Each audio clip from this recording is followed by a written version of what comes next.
Di bawah jernih dan tanpa celah, tampaknya ada vitalitas tak berujung, lebih seperti air yang mengalir di bawah 9 langit.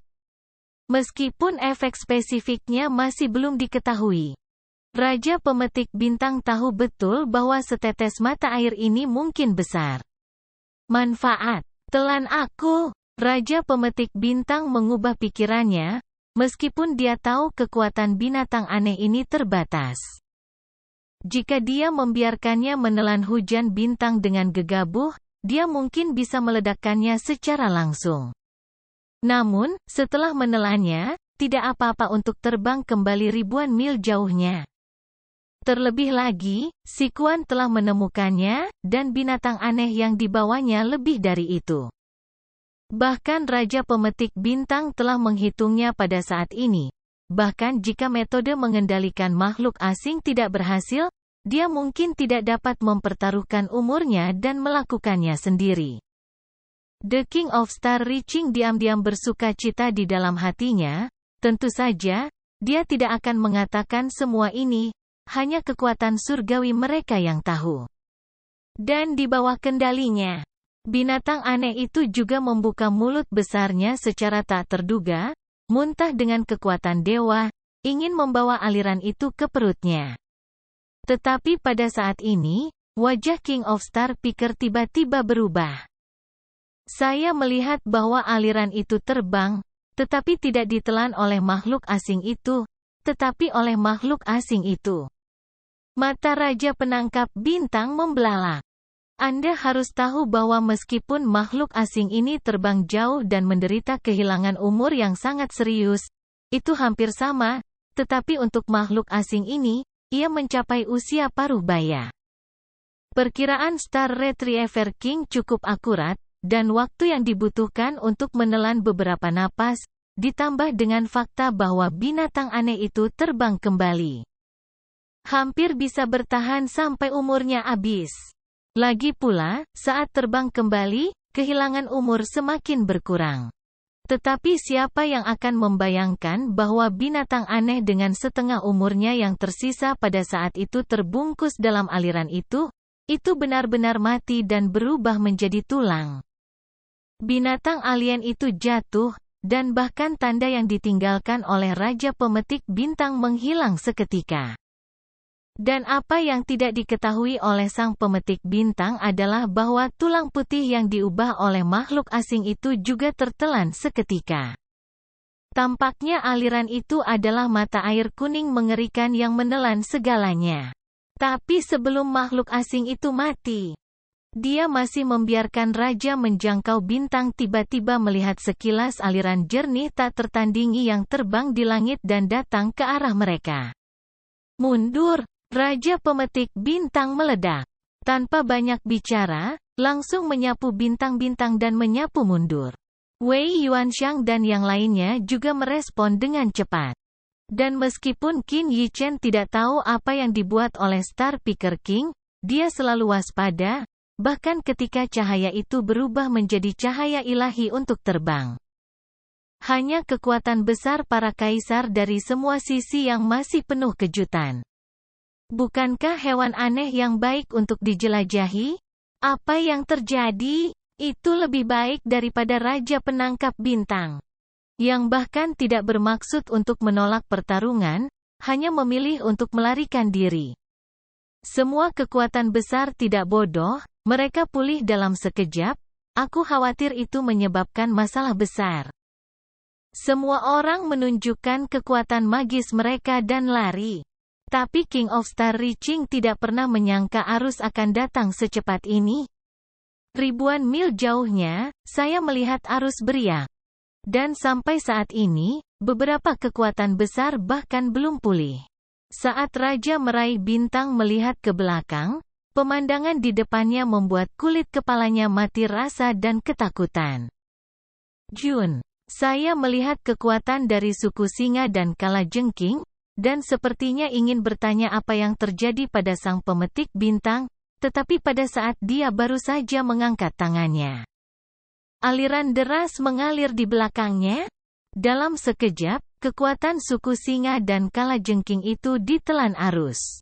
Kemudian, Qin Yi Chen semua melihat bahwa raja dan orang kuat dari suku Singa dan Kalajengking ketakutan, tetapi matanya berangsur-angsur menjadi hampa, berubah menjadi kerangka, dan hidupnya hilang. Proses ini benar-benar sangat menakutkan. Qin Yi Chen memperkirakan bahwa kaisar memiliki setidaknya 10 juta tahun kehidupan yang tersisa. Namun, di depan mereka, hanya dalam beberapa tarikan napas, umurnya telah habis, dari kekuatan besar hingga segumpal tulang. Apa yang diprovokasi ini? Adegan ini cukup untuk membuat kekuatan besar menjadi menyeramkan. Kaisar yang agung dan keagungan, hanya dalam beberapa napas, itu menjadi segumpal tulang.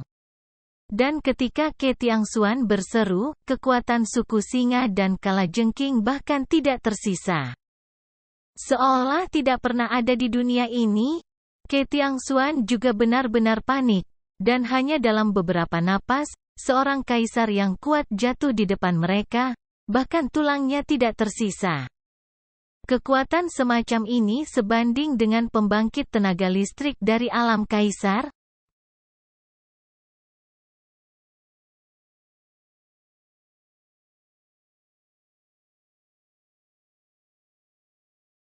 Sama itu, pembangkit tenaga listrik alam kaisar masih dapat melihat dan merasakan kaisar yang agung. Tapi apa yang muncul di depan mereka tidak lebih dari arus. Mata air arus ini membunuh orang tanpa meludahkan tulang. Kekuatan yang mengerikan membuat semua orang ketakutan. Ini bukanlah mata air, tapi Jiuyu Huangquan yang membunuh segalanya. Kecepatan Naxi Quan sangat cepat, dan untungnya, kekuatan besar merespon dengan cepat pada saat ini. Putri Wenxing dan Ke Wensan semua tidak punya waktu untuk panik. Dan mereka langsung dimasukkan ke dalam lengan baju mereka oleh Ke Tiangxuan. Ke Tiangxuan awalnya ingin membawa Qin Yi Chen masuk, tetapi menemukan bahwa yang terakhir bahkan tidak lebih lambat darinya. Bagaimanapun, Qin Yi Chen dapat memindahkan waktu dan ruang. Tetapi yang membuatnya merasa tidak enak adalah semakin dekat aliran ini dengan mereka, semakin cepat penghematan hidup dari energi besar itu akan hilang. Dapat dikatakan bahwa setiap nafas pada saat ini, untuk setiap kekuatan besar, melelahkan puluhan ribu tahun kehidupan. Kekuatan besar tidak ada hubungannya dengan Qin Yi Chen. Kuncinya adalah Qin Yi Chen merasakan kekuatan Dao hancur lagi, seperti kematian mengerikan dalam hidupnya. Dia adalah dewa bawaan. Tetapi kekuatan mengerikan yang melonjak di aliran ini tampaknya mampu menghancurkan pedangnya. Qin Yi Chen tidak bisa membayangkan, dan belum pernah mendengar kekuatan yang begitu mengerikan, kekuatan yang diberikan kepadanya oleh aliran ini, atau benua ini, tampaknya benar-benar menyebabkan dia jatuh. Dan tubuh bawaannya jatuh. Dan itu tidak berubah menjadi tulang mati, tetapi pedang itu hancur dan berubah menjadi besi tua. Tapi apa yang disebut direduksi menjadi memo selalu dikutuk oleh permaisuri. Qin Yi Chen belum benar-benar merasakan kengerian ini, tetapi pada saat ini, merasakan aliran yang tampaknya seperti mata air kuning tak bernyawa di belakangnya. Dia tampaknya benar-benar merasa bahwa dia akan berubah menjadi satu. Memo Group. Alirannya bergelombang, masih sangat jernih, dan ketika mengalir melalui langit. Itu membuat suara gemericik, yang terdengar sangat manis. Tetapi pada saat ini, itu seperti lonceng kematian untuk semua kekuatan. Meskipun pada saat ini, banyak kemampuan hebat telah bereaksi. Raja memilih bintang mungkin menyembunyikan sesuatu dari mereka, dan tampaknya terkait dengan aliran ini. Dan hujan bintang yang mengalir melalui sungai masih terlihat samar-samar. Dan mereka bisa merasakan kekuatan tak terbatas yang dibanjiri oleh arus. Ini seperti, selama Anda melewati benua ini, selama semua harta surga, materi dan bumi dengan energi, termasuk makhluk hidup, akan berubah sedikit demi sedikit pada musim semi ini. Tetapi pada saat ini, masih ada sedikit keinginan di antara semua kekuatan besar, bahkan menyalahkan raja yang memilih bintang. Yang mereka inginkan hanyalah melarikan diri dari neraka yang mengerikan ini. Pada saat ini, satu-satunya hal yang saya syukuri adalah kemampuan hebatnya mengingat bahwa benua ini tidak besar, dan jika mereka benar-benar meledak dengan sangat cepat, mereka dapat terbang dalam beberapa napas. Namun, pada saat ini, dia terkejut melihat bayangan ilahi dari pemetik bintang. Apa yang terjadi? Orang tua dari klan Manhua terkejut. Tetapi melihat pemetik bintang melihat ke depan dengan wajah berkedut. Ini bukan cara kami datang.